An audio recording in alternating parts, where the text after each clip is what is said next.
Hello বন্ধুরা, আমি আপনাদের সাথে আজকে শেয়ার করব নিরামিষ আলুর দম। প্রথমে আলুগুলোকে সিদ্ধ করে নিয়েছি। সিদ্ধ করে খোসা ছাড়িয়ে মধ্য থেকে দুভাগ করে নিয়েছি যাতে মশলাটা আলুর মধ্যে ঢোকে।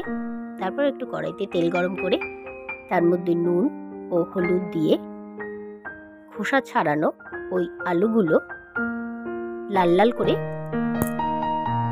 ভেজে নিয়েছি।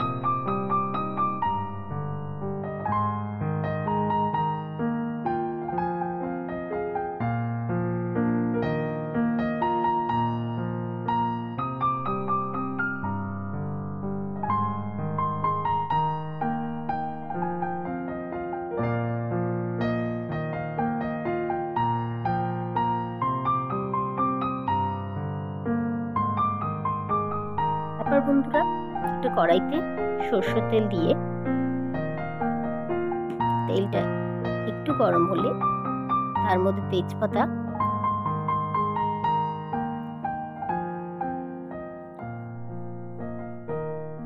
শুকনো লঙ্কা ও সাদা জিরে ফোড়ন দিয়ে ফোড়নের একটু গন্ধ আসলে ধুয়ে রাখা কারি পাতা দিয়ে বেশ কিছুক্ষণ নাড়াচাড়া করলাম। যখন ফোড়নের সুন্দর একটা গন্ধ এসছে তখন তার মধ্যে একটা বাটা মশলা, যার মধ্যে ধনে, জিরে, আদা ও লঙ্কা দিয়ে একসাথে পেস্ট করা, তার মধ্যে দিয়ে দিলাম। দিয়ে মশলাটা খানিকক্ষণ কষাতে হবে।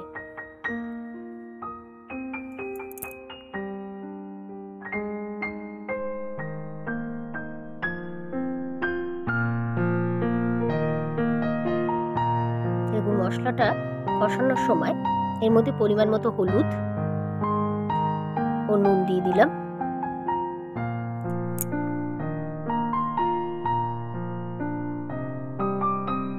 তারপর সামান্য চিনি দিয়ে দিলাম, যেহেতু নিরামিষ তরকারি।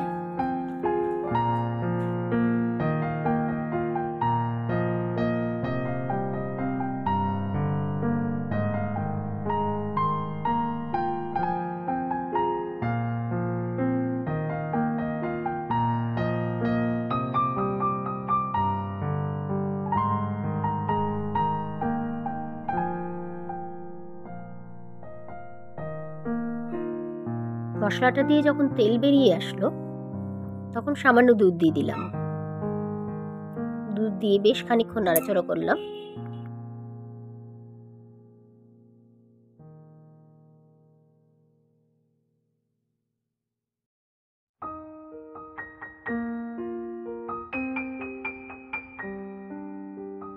তারপর তার মধ্যে ভেজে রাখা আলুগুলো দিয়ে দিলাম।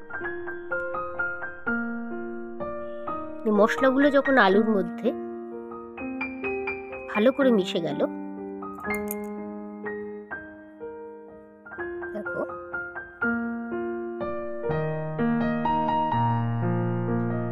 তারপর তার মধ্যে সামান্য জল দিয়ে দিলাম।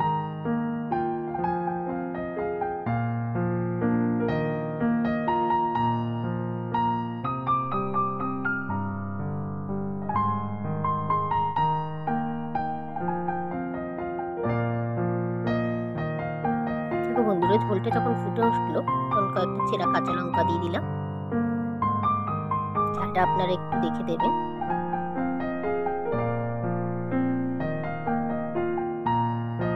এই পর্যায়ে আমাদের আলুর দম প্রায় রেডি। এর মধ্যে সামান্য কসুরি মেথি ও গরম মশলা গুঁড়ো দিয়ে ফাইনালি আমাদের আলুর দম রেডি।